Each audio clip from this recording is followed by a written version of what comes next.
Hello, my name is Beck Mitchell. I'm a physiotherapist, a meditation teacher, and also a corporate wellness consultant. And I am here to talk to you today about mindfulness. And we're going to talk a little bit about what I'm passionate about, which is the science behind this and why this actually does work really effectively, not only for making us calmer human beings, but also for improving our focus and productivity.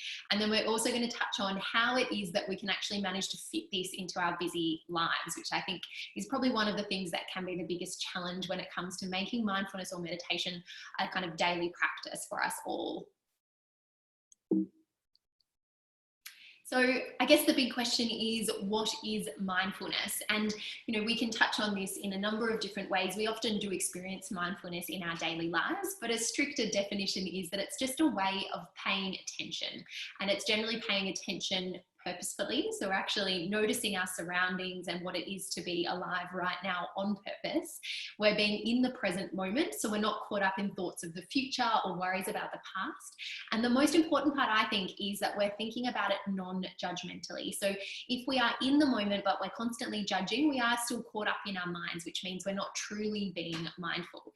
And you can probably think of a whole bunch of times in your normal day where you are accidentally mindful, and by actually making us more aware of those moments and creating a few more of those moments throughout our day, we can improve our ability to stay present in the current moment right now, which can keep us calmer and also make us better with our work. So what is it not? Now, when I first started teaching meditation was back when I was a private practice physiotherapist, and I learnt meditation teaching to help with my chronic pain patients. And I had one patient who kept on seeing me for months and months on end. He was an important executive and had a very stressful job. And he'd come in and see me, and his shoulders were up around his ears like this. And he had this chronic shoulder and neck pain. When we looked at him, we had done scans because the pain had been going on for so long. There was really structurally nothing too terrible going on. It was really clear, to me at least, that a lot of his pain was driven by stress and the fact that he just could not relax his body. So I started explaining one day to him the concept around how stress does impact on our bodies, and discussed the idea of perhaps him starting a bit of mindfulness practice or meditation practice. And as you can possibly imagine, he didn't take this overly well, called me a hippie and stormed out. But I think what we now know is that mindfulness and meditation is not just for hippies. It is something that we have now caught up with Western medicine on the science behind what Eastern medicine has been preaching about for years, that by having a daily practice where we sit still and either meditate or practice mindfulness, and I'll discuss the difference in a minute, we actually can improve our ability to notice when we're thinking or ruminating too much on certain thoughts and bring ourselves back into the right now. It's not necessarily religious at all. Some religions do have mindfulness or meditation practice as part of it, but I'm personally not religious, and it's just something that I do because it's evidence-based, and I think we all look after our bodies, but it is important that we're also looking after our minds. So what is the difference between mindfulness and meditation? And there's a lot of debate on this, and essentially you can mindfully meditate, but meditation itself is the practice of usually sitting still or having some sort of conscious practice of focusing on one thing for a period of time. So that may be your breath, it may be a body scan, it could be looking at a flower and just focusing on that for the time that you're meditating. But it's essentially a piece of time where you're focusing on one thing, training the mind's ability to focus on one thing at a time. Now, mindfulness is a little bit more all-encompassing, and it's kind of being more aware of every part of your existence in the present moment. You can be mindful of one thing, which would be more like a meditation, and through the practice of meditation, overall in our lives, we become more mindful. Hopefully that doesn't sound like too much of a riddle. Another common myth which I hear a lot about is people try meditating and they say, I'm just terrible at this, I give up. And that really saddens me for a lot of reasons, but I think I was there 10 years ago when I first started meditating. I often found that I got frustrated because my mind was also busy and full of thoughts. But we know that meditation isn't about emptying the mind. It's not about trying to push something away. And you'll all know times in your own lives where you've tried to kind of push a thought away, and then that's the only thing you can think about. So we know that that doesn't work. So instead, it's just about actually trying to keep refocusing the mind on what it is we wish to pay attention to. And when the mind drifts off into whatever thought it is, which it always will at some stage. It's just about, without judgment, gently guiding it back to what your practice is focusing on that day. So there's no such thing as getting it wrong, as long as you are actually sitting still for the certain period per day. Doesn't even necessarily need to be sitting still, but as long as you've got a focused period of time where you're attempting to practice the skills that I'll show you later, that is essentially mindfulness. Sometimes people can have some fear that, you know, you could get lost in the subconscious. I think a lot of that comes from sort of more spiritual approaches to mindfulness and meditation. There's no cases that I'm aware of where that happens. If you do struggle with anxiety, there are cases where people do feel a slight increase in anxiety. So if you're suffering from a panic attack or an acute anxious episode, then perhaps using those techniques is something better to be done guided with a psychologist or a therapist. But otherwise, it's generally a really safe, friendly technique. And the idea that it's not just about chilling out and relaxing is another really common one. So often people think like, I don't need to chill out, I'll just watch the TV. But I think that really misses so many of the benefits of mindfulness. We know that the main benefit is actually in improving what we choose to focus on. So being aware of what we're thinking about or where our mind is at any one point in time, and then making a conscious choice as to what it is that we're going to focus on, rather than just letting our mind drift off with us into the ether. It's not something we master instantly, which, you know, is true to a point, and it takes practice to kind of feel like you're really getting the benefit out of it, I think. But you can be mindful immediately the second that you get taught how to do it. And you may have longer periods of being able to stay in that mindful state of mind as you practice, but you can actually get the benefits immediately. So when are you most mindful? It's worth taking a moment to have a think about this, because obviously, as I've said, there's the designated meditation practice where we improve our mindfulness, but there are also moments throughout our day when we are actually really mindful without even realizing. So one of those moments often is playing with children. Kids are inherently very mindful creatures, and they're really good at staying present in the moment. Like, unlike us, where our heads are off worrying about work or something that's going to happen next week, children are often quite engaged in the present moment. So when we spend time with them, it can improve our mindfulness and our presence as well. Being out in nature, there's some really, really great studies looking at our mindset when we're out in nature. We know that it helps to create a lot of those relaxation hormones, which is really helpful. But also it does help us to stay in the moment. Often you probably experience when you walk out into a beautiful view or a sunset, or you reach the top of a mountain and you look out over the mountains around you or out over the clouds, and you get this feeling of that kind of awe inside you. And at that moment, often you're not thinking about anything else. You're just appreciating the view. Creative people often go into a state called cognitive flow, which is quite a wonderful place to be in, and you may even experience this in your work if you are really passionate about what you do. But this is essentially in a state where we actually are so focused on what we're doing that we're not thinking about anything else. So that is essentially a mindful moment. And another one is a difficult skill. So I don't know if any of you have ever taken up surfing or skiing. I'm naturally terrible at sports, so whenever I try any of these things, it takes all of my concentration. And these sorts of activities can actually also be really mindful, because you can't possibly be thinking about other things when you're desperately trying to correct your terrible technique, or even as you get better at the skill.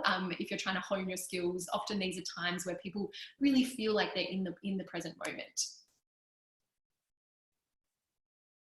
So what are the benefits? So we all talk so much about this mindfulness thing, but obviously if I'm going to try and convince you to spend some of your busy waking hours doing some mindfulness practice, then we need to know why it's so important. So we would have heard probably about how it reduces our stress levels, but even sitting still for 10 minutes a day has been shown to reduce the levels of things like cortisol, which is one of our main stress hormones, which will overall just make us respond more calmly to things. And it also gives you a skill set for those moments when you are feeling acutely stressed. It can also reduce, there's been some studies that show it reduces anxiety and depression in some cases, but again, if you are someone who's been diagnosed with these things, it's important to speak to your therapist or your GP first about these techniques. One thing that I can personally really vouch for, and again, that the studies show really well, is an increase in our focus and clarity of mind. So I was reading an article this morning that showed that the human brain now, our ability to focus on one thing is about 8 seconds, which is not great. And it's the first time in human history that our attention span is actually decreasing instead of increasing. And that's obviously due to things like technology. But what can we be doing to counteract that? And meditation and mindfulness practice is one of the best ways that we can improve our brain's ability to stay focused on one thing. I'll explain that in terms of a bit of an analogy that I used to really love using. So if you think about someone who goes to the gym and does lots of weights, they're obviously trying to build up their biceps so that they can lift heavy things. And in the same way, if we sit still and meditate or simply focus on one thing for a period of time each day, whether it's only 10 minutes or 5 minutes, what we're doing is we're strengthening the neural pathways in our brain that allow us to firstly notice what our brain is thinking about, which is something we don't do as often as you'd think. And then secondly, actually choose to bring the brain back to focus on what we wish to focus on. And that skill translates beautifully into things like work, but not only that, it also works really well in terms of things like spending time with family and friends. Because you may have noticed, if you do spend more time on your phone or you're stressed at work, when you get home, it can be quite hard to focus on what it is that your partner is saying or what your children are saying to you, because our brain is so busy and has so much going on. So improving that ability to stay focused in the present moment is such a valuable skill. There's also studies, and you can have a look through all of this, but in terms of immune function, quality of sleep, reducing our blood pressure and chronic diseases, and improving our sense of overall well-being. And I think often people think, oh, like, I don't have time for these. Like, I don't want to have to go and join a monastery in India in order to get these benefits. But a lot of the studies that showed all of these wonderful benefits had people only meditating for about 10 to 20 minutes a day for 8 weeks, and they already showed benefits in most of these areas. So it takes only a fairly brief amount of time out of your day, and it doesn't take too long overall for the effects to start showing. So we have talked a little bit about this concentration piece already, but I think that it is really underestimated. And if you think for a minute about times in your day where you struggle to concentrate, and if this is an issue for you, because even if you're someone who's relatively calm, you don't feel like you get stressed too easily, often concentration is still a bit of an issue. And I think this is probably one of the things that I notice in people the most, that they start to really report an improvement in this with meditation. So I'm going to take you through a couple of different styles of guided mindfulness practices. There's an absolute myriad of techniques that you can use for mindfulness and meditation, and many of you probably have tried some apps and these sorts of things, but I'm going to take you through, first of all, a guided body scan, which I personally think is really helpful, particularly if you do suffer from any tightness in your muscles or pain in your body that may be a bit related to stress. So I do this one before bed every night. Doesn't take very long. You don't even need an app to guide you. You can just talk yourself through it yourself. So you can lie down if you like, but otherwise sitting up, just nice and in a nice relaxed position, hands relaxed in your lap, knees hip distance apart so you're nice and supported. Try not to cross your legs when you meditate unless you're sitting on the floor, legs crossed. And then closing down your eyes. I mean, it's going to take a moment to check in with your body. Notice if there's any particular areas of tightness or soreness.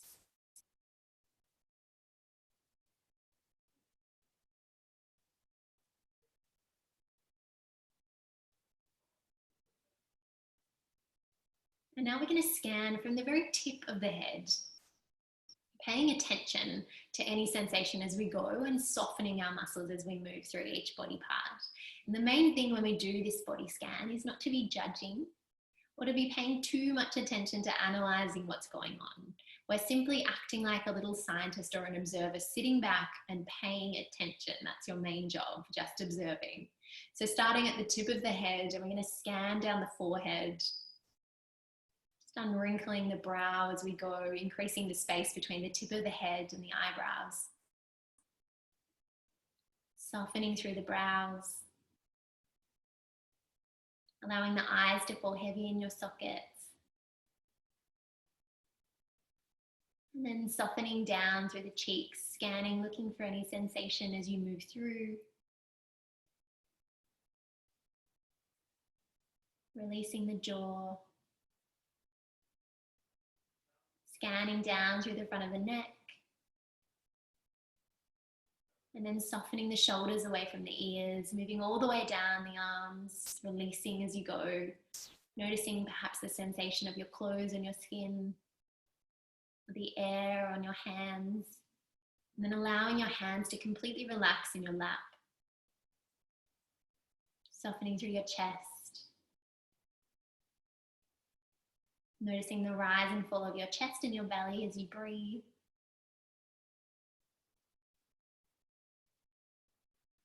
And then moving your attention down to the front of your hips.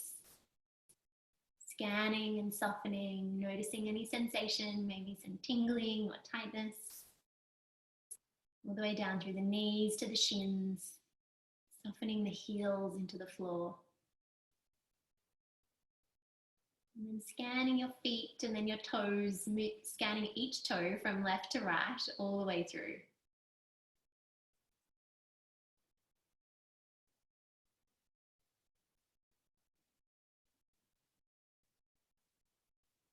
And then expanding your awareness to include your whole body now. And just softening the entire body, allowing it to be nice and supported by the chair, falling soft and heavy.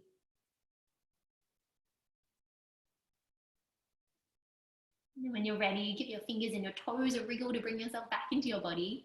And you can blink open your eyes. So that was just a basic body scan technique, which is really nice and easy. And like I said, that's one of my favorite ones to do before bed. But for the next one, this is one that I like to do when my mind gets a little bit caught up in itself and I am ruminating on like a fight that I had the night before with a friend or a family member, or perhaps I'm stressed about something that's going to happen the next day. Because we know for most of us, we live relatively privileged lives. And for most of us in the moment right now, there isn't anything wrong. So for most of us, unless we live with ongoing pain or some sort of, other problem, right now, everything is pretty good. It's only when we start worrying about the future or stressing about things that have happened in the past that we suffer. And so by being able to bring ourselves back into the present moment when we notice that our mind is suffering, it can really help to ease that. So what I'm going to get you to do is, I call this the 4 of 4. So sitting here at the moment, keeping your eyes open, but sort of broadening what you can see. So you're not just staring at the screen, you're also looking at everything that's around the screen and just counting in your head 4 things that you can see.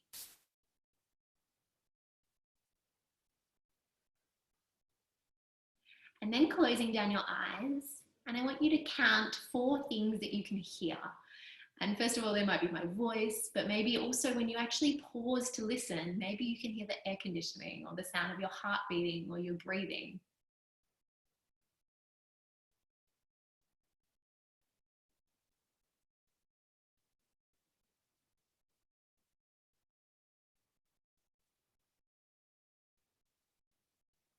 And now keeping your eyes closed down, we're going to pay attention to 4 things you can feel. So perhaps it's the feeling of your clothing on your skin, or the feeling of the air coming past your face, or your feet on the floor, or your bottom on the chair. So finding 4 things that you can feel.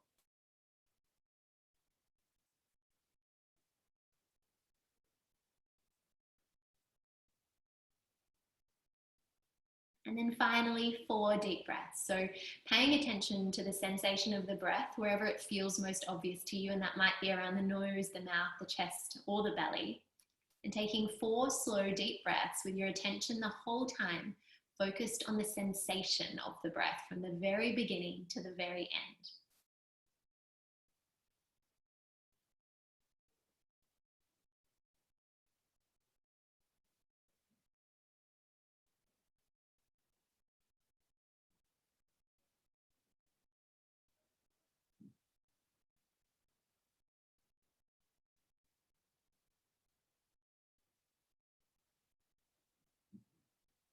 And then you can just bring yourself back into your body, just paying attention for a moment to all of those sensations at once. You might need to blink your eyes open to be able to see, but looking around you, trying to feel what you can feel in your body and listen and notice your breath all at once.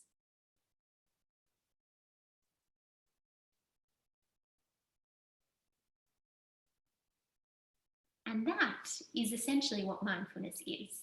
So we're now going to just do one final little exercise before we run through some practical ways to include all of this into your daily life.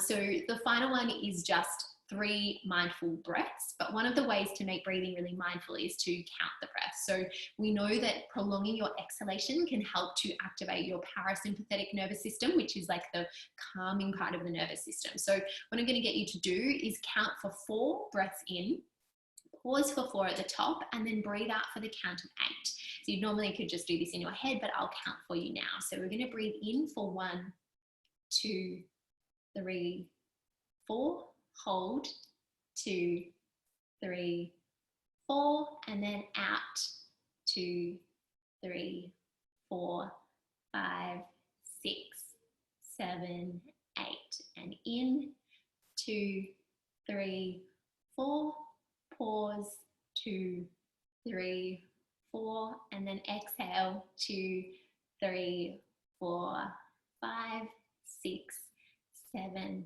8, and trying to keep your mind on the breath the whole time. Inhale, 2, 3, 4, hold for 2, 3, 4, and exhale, 2, 3, 4, 5, 6, 7, 8.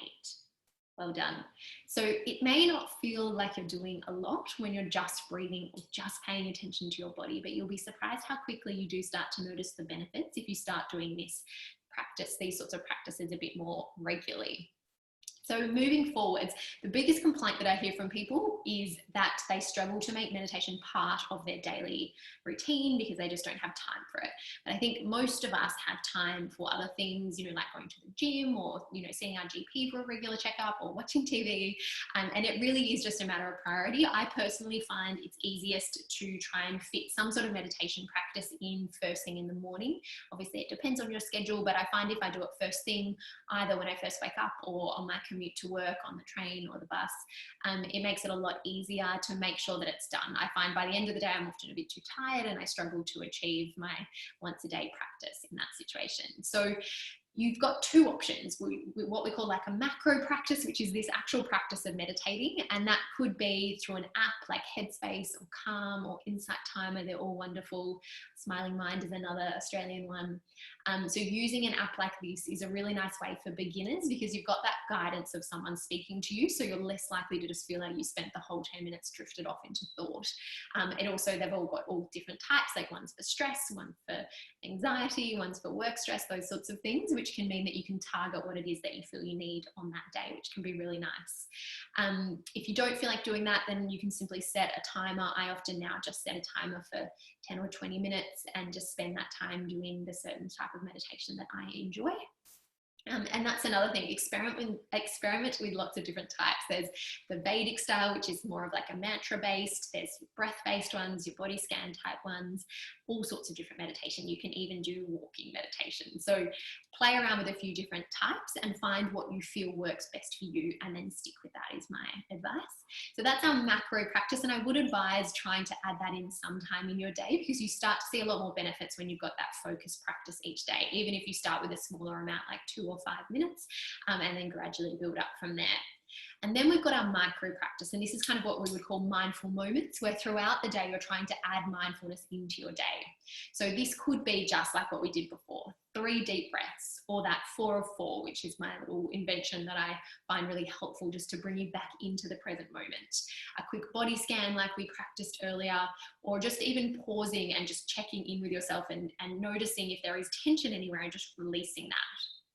Another thing that I really love is picking something in your day and making that a mindful activity. So if you walk to the train every morning, that could be a mindful walk. And what that means is as you're walking, you're simply paying attention to everything around you or to the sensations of your feet on the floor rather than letting your mind drift off. So maybe you're looking up at the trees and looking around at your surroundings, or you're focusing on your body and what you're feeling inside your body as you're walking, or even on your breath. So picking something, focusing on that, and when you notice your mind has drifted off, bringing it back to the task at hand. You can do the same thing with a shower, which is really lovely. So getting in the shower and noticing the smell of the body soap and the feeling of the hot water on you. And again, your mind will drift off, but gently draw it back and really try and enjoy the moment. Or maybe over a cup of tea, that could be your mindful moment too. There's often many of these moments in our day that we kind of have some mindfulness, and these will often be the most joyous moments in our day because we're so present in the moment, and that's often where we feel our best. So that is all for our little beginners mindfulness session. If you have any questions, it's quite a complicated topic and I could talk about this for hours on end, but please feel free to email me with any questions, and otherwise all the best with your meditation practice moving forwards.